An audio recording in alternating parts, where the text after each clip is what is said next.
Hey there, my name is Brighton. Welcome back to another midweek. I am joined once again with Senior Pastor Aaron Perry. Hey, Brighton. Hey, how's it going?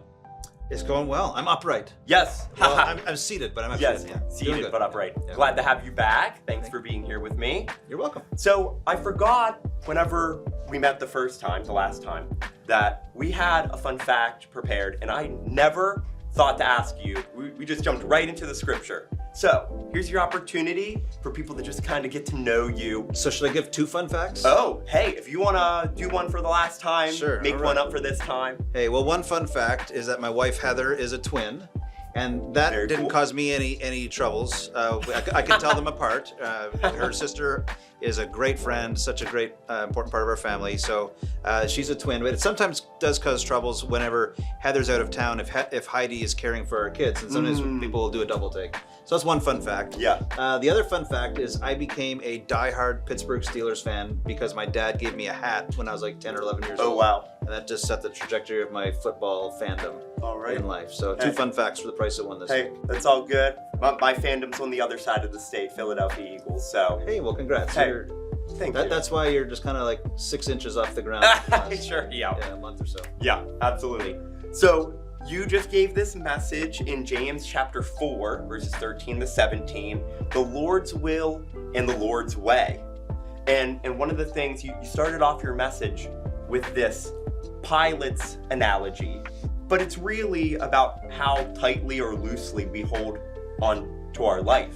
Yeah. Right? Yeah, you know, it comes from a real story. I was in the cockpit Yeah. of a plane with a friend of mine. He's kind of giving me a little tour around, and I expressed some interest in it. Yeah. And he just looked over at me, and my hands were kind of like white knuckled, right? Like Yeah, just gripping yeah. his- And he's like, you know, you can guide it one way or another, but it doesn't matter how tightly you grip it. That's not going to impact the plane. Yeah. And I thought, you know, that is just so true of like so many things in life. Like I want to hold really tightly onto and control it. And sometimes God does direct us and steer us, and He gives us agency and He gives us freedom to follow and stay in step with His Spirit. But sometimes we just want to grip it tightly, and that just Yeah. doesn't do any good, Yeah. right? Like we're not impacting our lives just by trying to grip it really tightly. Mhm. And so that was just really helpful for me as I was thinking about, okay, well, what does it mean to stay in step with God's Spirit, to seek after His will, and to give up control at times? Yep. And then you kind of later in your message followed that up with our life is a mist. James says it. You quoted other Old Testament passages in Ecclesiastes. Yeah. So I mean that's right in the very first story of Scripture, right? Like Yeah. we're dust, and it takes God's breath coming into us. Well, if you breathe right into your hands, you're Yeah. gonna feel, oh, there's some, you know, that's just the fragility of life. And consistently, Scripture will teach us that our lives are fragile, they're impermanent, they're weak, they're fleeting, and we are completely dependent on God. But so often we can act like we're not, right? We can think Yeah, that we have control, we have strength, we have permanence, we have power, which is true in measure, but it can fall apart so quickly, as some people know, right? Like life just is so misty. Right. Okay. So James picks up on that, and he tells you, like, you know, keep God in your life, like seek God's will, because you are missed, right? And we actually need to be connected with God. We need to be connected with one who is perfect and who is permanent and who is eternal in order for our lives to have that meaning and purpose that we really want. Yeah. And I think sometimes whenever people think about the temporariness of our life, that they want to grab the steering wheel even harder. Yep. So how do we kind of inversely do that with God when it's like, oh, we only have a short amount of time, like these are all the things, here's the check boxes that I want on Yep. my bucket list Yep. that I want to get through life. Yeah, I think part of that is, you know, God does give us different personalities, and Yep. there are some people who are really motivated and they've never had an idea that they didn't want to actualize, and that's not a bad thing. Like that can be really good. Yeah. It just is, are we holding on to our plans and purposes, or are we holding them loosely with God? And that's when it really impressed on me. God was saying, you know, Aaron, seek my will, be about my business, follow after me, but don't forget it was me who took the first step, right? Don't forget it was God the Son who did not consider His power and privilege something to be grasped, but took on our fleeting, breathy, misty, impermanent existence, right? Like Jesus, God the eternal Son in Jesus Christ knows what it's like to have a sore throat and a nosebleed, and to get really tired and to be worn out and to be discouraged. He knows everything that comes into our earthly lives, and that His taking on our flesh is what God used to take hold of us. I was like, man, that is just such good news, right? Like That's Yep. the mystery and good news of the incarnation, that God the Son takes on our existence Yeah. to take hold of us. So good. And in your message, you gave us some tips, ways, pathways for how we can consult God. And you said, obey what you know you should do, and don't do what you know you shouldn't do. Spend time with God, spend time with God's people, and then also patience Yeah. and waiting Wait, yeah. with the Lord. Yeah. I mean, how true is it that we can have all those things together and we're like, I'm obeying. Yep. There's nothing, there's no hidden sin in my life. There's nothing God has told me to do that I've left undone. I'm spending time with God, maybe spiritual disciplines, maybe learning new ones, trying those out. Yeah.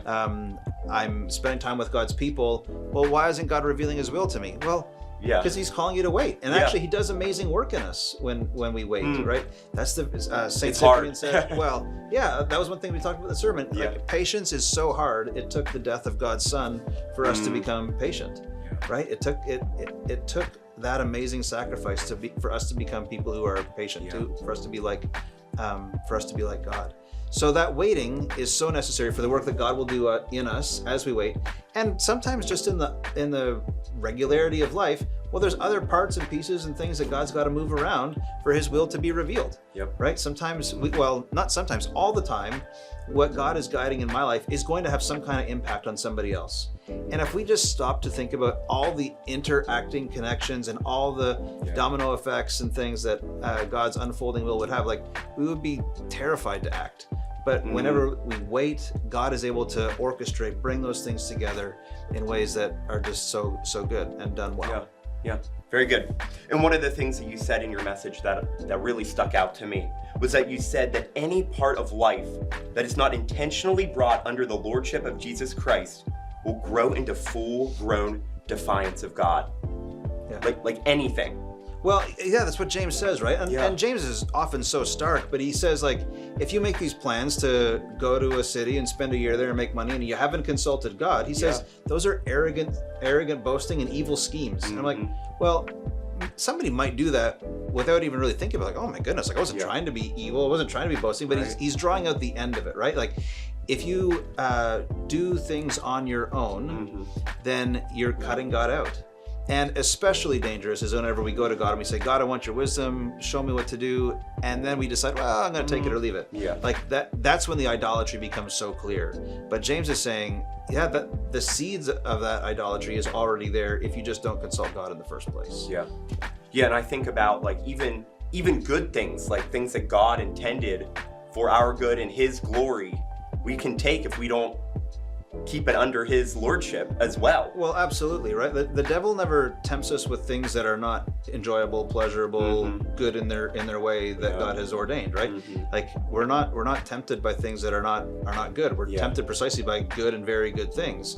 We're just tempted to place them higher, right? To make more of them than what they are. So how neat that we're in a season of Lent right now, and people often practice fasting in Lent. And fasting is not like, it's not about giving up bad things. Like, don't have bad things, period. Like, but it's giving up good things for the sake of something better. And that's what the discipline of fasting will teach us is because I've given up, some kind of food or some kind of entertainment or something that otherwise it's been good in my life. I'm practicing. I'm not doing that to do more work. Like, I'm not doing that to like get extra emails answered. I'm doing that to spend time with God so that I'm learning like, oh, God is actually better than, God is a higher order good than all those other things that He's created and given to me, but I'm learning through the discipline just how good God is. Yeah, that's so good. And it goes really well with how you landed your message with the invitation to Easter, to Resurrection Sunday, to inviting people. Absolutely. Right? The will that Jesus showed in the Garden of Gethsemane, He said, not my will, but thine be done. Jesus submits his human will to the Father's will, and the result is taking hold of us. He grasps us in the fullest form possible. And we have an opportunity to invite people into that, right? That the life, death, resurrection, and ascension of Jesus Christ answers our deepest needs. And in the drama of salvation, we're going to celebrate Easter, or we're going to celebrate resurrection on Easter Sunday. Yes. And there's a pointer towards ascension, which maybe Yeah. we'll mention or not. But we've got a chance just to tell people, hey, come on out. Like, there's a story that you really need to hear. And some of them, they won't even know it, but they've been gripping tightly onto parts of their life. They've been gripping so tightly, and they need to know, God can take hold of you. Right? God can grasp you.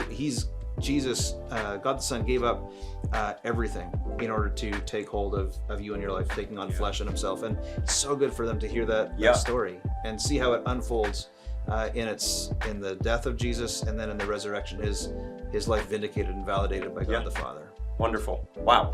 Thanks so much for that encouragement. Hopefully you were encouraged and start thinking about people that you can invite to come be with us Absolutely. here on Easter Sunday. So have a great rest of your week. We'll see you next time. Bye-bye.